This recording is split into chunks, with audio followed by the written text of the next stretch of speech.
Hi guys, welcome to Coin Collector Game in Unity 3D video tutorials series. In this video tutorial series, we are going to understand how do we create Coin Collector Game in Unity engine step by step from scratch guys.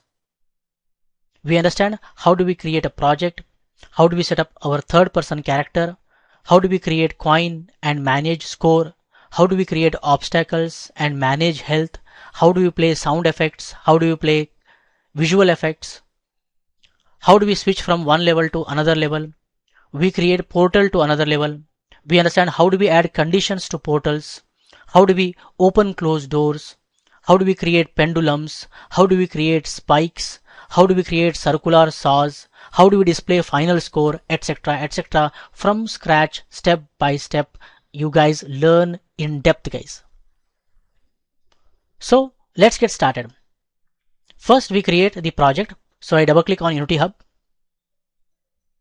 go to projects, click on new project, I select the version and then I select here 3D built-in render pipeline template.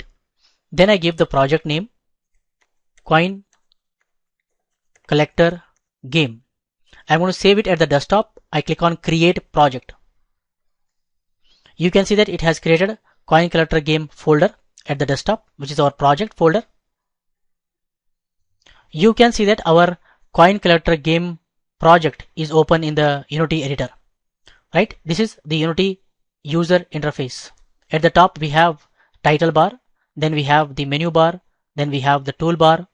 On the left hand side we have hierarchy window, then we have scene window, we have the game window, you can see here, we have inspector window, we have project window and the console window. If you don't see this layout, then simply go to this layout drop down, select default layout guys. When you select the default layout, you find this layout. On the left hand side you see hierarchy window where we see the list of game objects available in the scene. Then we have scene window, the place where we design our levels. In the game window we see the output, and in the inspector window we can inspect any game object, its properties and modify. And in the project window we manage our game assets.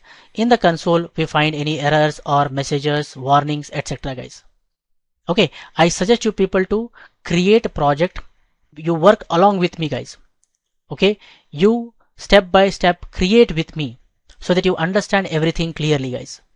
Okay, so yeah, for this video this much is enough guys. In the next video we are going to understand how do we set up our third person character step by step.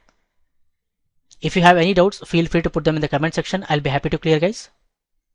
If you like this video, hit the like button and share with your friends so that everyone will get benefit. For more benefits and be up to date, do not forget to subscribe to our YouTube channel. Keep learning, keep gaming, keep sharing. Thank you guys. Thank you very much. See you in the next tutorial.